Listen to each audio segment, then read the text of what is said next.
I'm joined with Margate manager Ben Greenhalgh after a 2-2 draw at home in the league against AFC Croydon Athletic. Ben, we took the lead twice but just couldn't hold on to that final whistle. Can you sum up your thoughts for us? Yeah, the goals are disappointing, which hasn't looked like us. I do think it's a foul on Tom for the second goal, but we still, the way it's led up to that chance, you're giving them opportunities downwind corner. We know how much of a problem that can cause.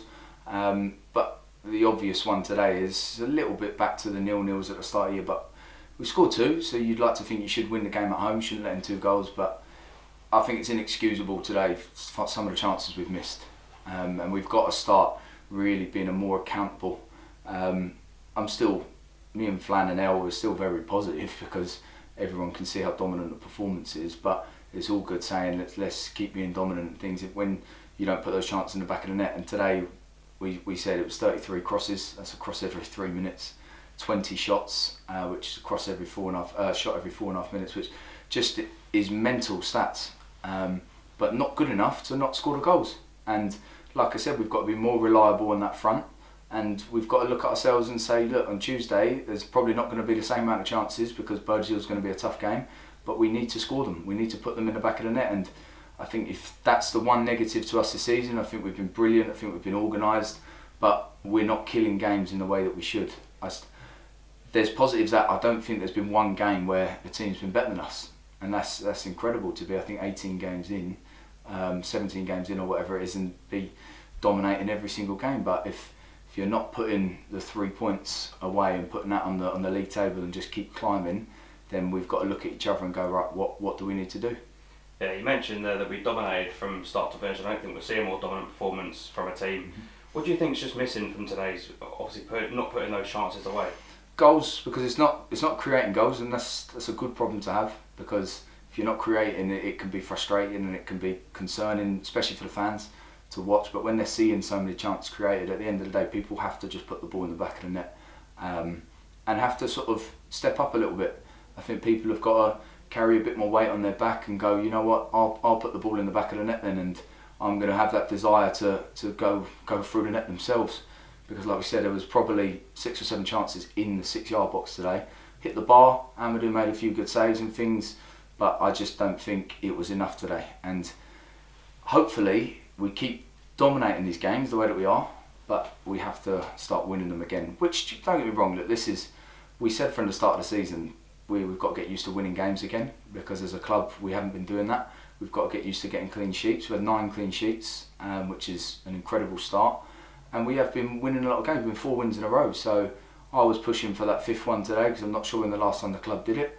And that's sort of where our heads are at. But look, Croydon came to us and they kept the ball at the back of the net enough, and they scored the 2 moments. So they've walked away with a draw, and I think they'll be very happy with that. Had the 2 penalty appeals, one in the first half, also when he was getting brought down or clipped in the box, and then in the second half with Louis Atkins. Did that play a part in our mentality moving forward from those? I actually don't think it did today. I could be critical to the referee because I think he was a bit strict from the beginning and like I said, wavered their goal and things. But at the end of the day, today is on us. We've got to just put the ball in the back of the net. For me, it could have been a game where it was 7 or 8-2, and instead we're walking away with 2-2. And it's difficult because we are doing enough, and it's just 1 point in comparison to 3 points. It's obviously massive when you're trying to do stuff in the league. But we're unbeaten. Well, midway through October, if you'd have said to me at the start of the season, would you want to be unbeaten in the league, I would have bit your hand off. We said about looking around 2 points a game.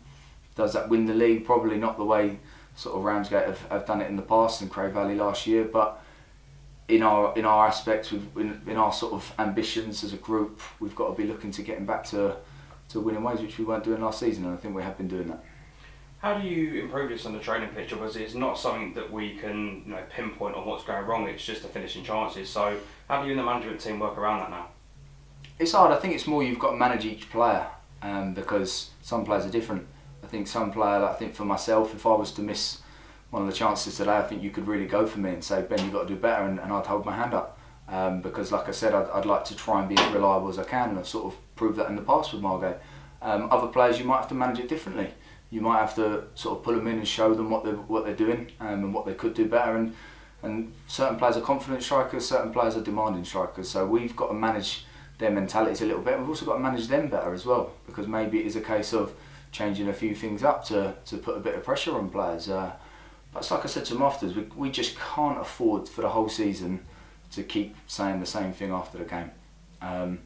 And I'd still be critical to say we've had one game where we've really gone 5-0 and we're Villa away. And if you're dominant in 16, 17 games of the season, then for me you've got to be scoring, you've got to be having that scoreline 4 or 5 times. And finally, just your thoughts on the next game and what the opposition can bring to us.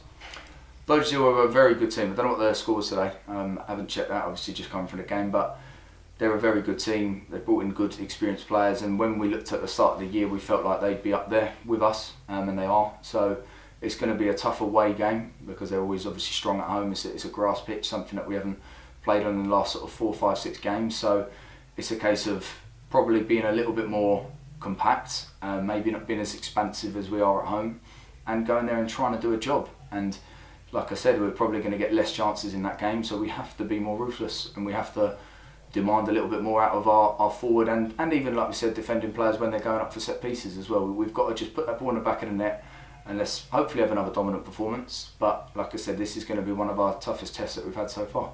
Perfect, cheers, man. No worries, cheers guys.